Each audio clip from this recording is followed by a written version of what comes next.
आकाशवाणी मध्य प्रदेश से प्रस्तुत हैं प्रादेशिक समाचार।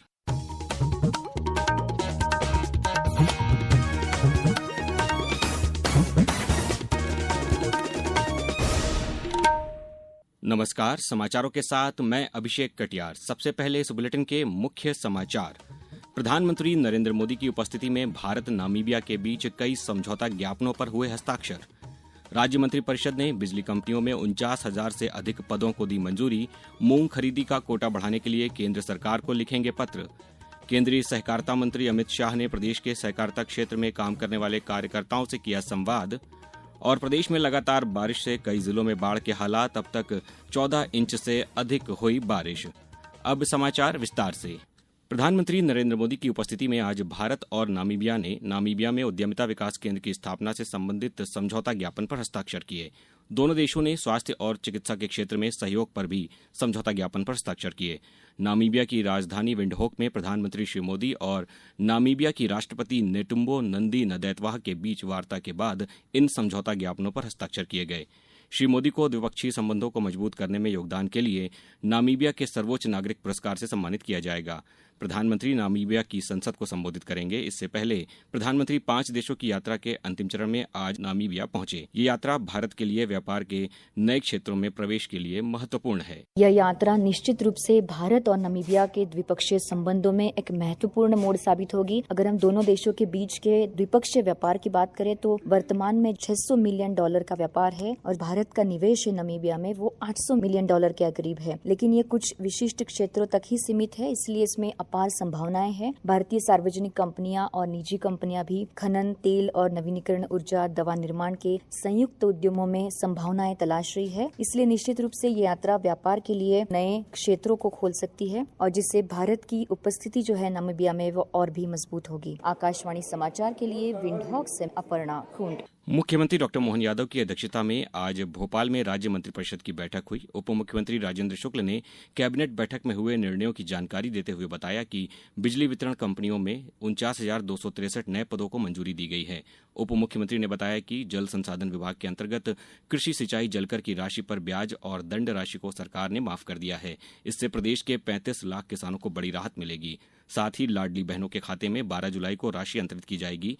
साथ ही अगले माह अगस्त में रक्षाबंधन के अवसर पर लाडली बहना योजना के तहत 250 रुपए की विशेष सहायता राशि भी अंतरित की जाएगी। मंत्रिपरिषद द्वारा प्रतिकारात्मक वन रोपण निधि कैंपा निधि के लिए वर्ष 2025-26 में 1,038 करोड़ रुपए के उपयोग की स्वीकृति दी गई। इसके साथ ही वर्तमान में चल रहे मूंग खरीदी का कोटा बढ़ाया जाएगा। इस संबंध में केंद्र सरकार को पत्र लिखकर अनुरोध किया जाएगा। उन्होंने बताया कि धरती आबा जनजाति उत्कर्ष अभियान के अंतर्गत जनजाति क्षेत्रों में 66 नवीन आंगनवाड़ियां प्रारंभ होंगी। इसके लिए नवीन पद और आंगनवाड़ी केंद्रों के निर्माण के लिए राशि मंजूर की गई है। प्रधानमंत्री जी ने जनजाति क्षेत्रों के विकास के लिए जनमन योजना, धरती आबा जनजाति ग्राम उत्कर्ष अभियान, इस प्रकार के जो कार्यक्रम जिसमें कि इंफ्रास्ट्रक्चर से लेके और तमाम बुनियादी सुविधाएं एक विशेष अभियान के अंतर्गत इन क्षेत्रों में पहुंचाई जा सके, उस दिशा में 66 नवीन आंगनबाड़ी केंद्रों की स्वीकृति, संचालन पद की स्वीकृति एवं आंगनबाड़ी केंद्र भवनों के निर्माण का प्रस्ताव वो मंजूर हुआ है। मुख्यमंत्री डॉक्टर मोहन यादव 11 जुलाई को ब्रिलियंट कन्वेंशन सेंटर इंदौर में मध्य प्रदेश ग्रोथ कॉन्क्लेव में होटल इंडस्ट्री, पर्यटन, रियल एस्टेट एवं इंफ्रास्ट्रक्चर जैसे क्षेत्रों के निवेशकों से संवाद करेंगे।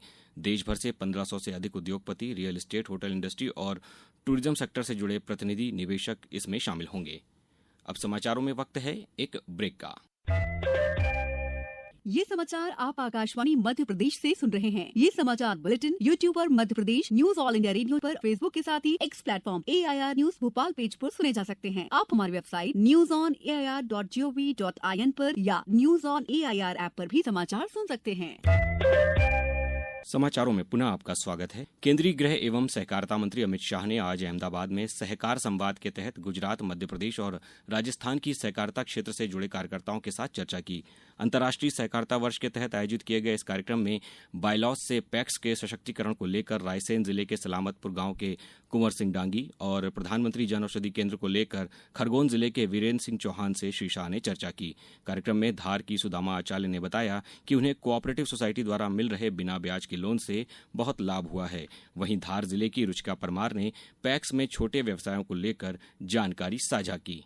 मेरा नाम रुचिका परमार है। मैं मध्य प्रदेश के धार जिले की जिला सहकारी केंद्रीय बैंक मर्यादित धार में समिति प्रबंधक के पद पर मेरा भी चयन हुआ। हमारी संस्था में 2508 मेंबर की संस्था है जिसमें हम 15 करोड़ का नगद एवं खाद का वितरण करते हैं। तो हमारी संस्था में हम मेंबर्स कितने हैं संस्था में? 2508। खाद वितरण के अलावा क्या करते खाद हो? वितरण के साथ हम नगद का वितरण करते हैं, समर्थन मूल्य, उसके साथ ही हम पीडीएस का भी कार्य करते हैं। अपनी सहकार से समृद्धि के तहत एक पहल चल रही संस्था को एमपेक्स में कन्वर्ट करने का। ये वर्षों से कई संस्था की जमीन अनयूज्ड रखी है, तो हम उसको यूज करके वहाँ पे एक मैरिज गार्डन का प्रस्ताव किया है। कितनी जगह है आप? 1 हेक्टेयर जमीन है। कोऑपरेटिव बैंक से संबंध है आप? जी सर। आप डिटेल देखकर जाइए, डिस्ट्रिक्ट कोऑपरेटिव बैंक से जरूर लोन कराएंगे। केंद्रीय कृषि और किसान कल्याण मंत्री शिवराज सिंह चौहान ने फसलवार बैठकों के आयोजन के क्रम में आज एक वीडियो संदेश जारी करते हुए 11 जुलाई को कोयम्बटूर में कपास को लेकर बैठक करने की घोषणा की है।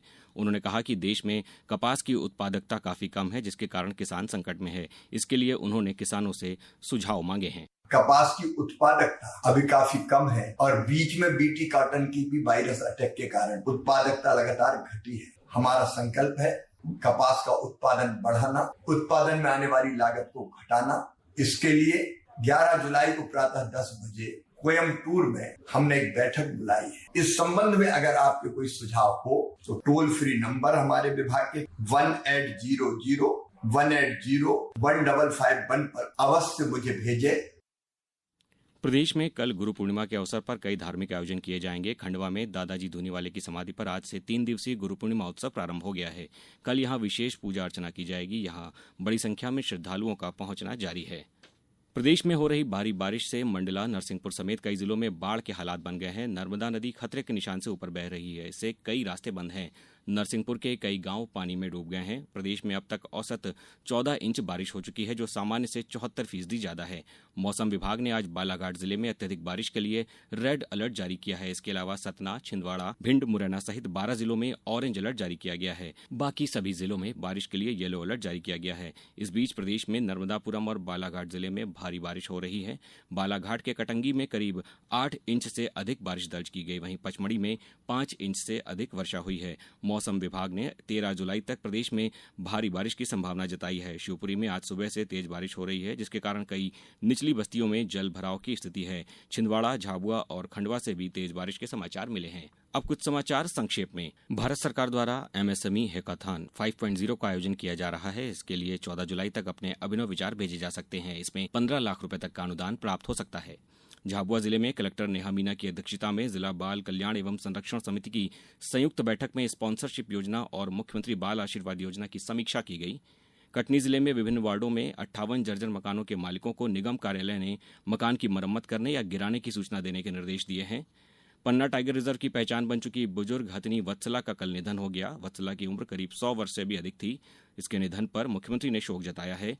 छिंदवाड़ा जिले में आज आयोजित उपभोक्ता शिकायत निवारण शिविर में 174 शिकायतों का मौके पर ही निराकरण किया गया। खंडवा जिले में जिला स्तरीय पर्यटन क्विज प्रतियोगिता का आयोजन खंडवा में 1 अगस्त को किया जाएगा।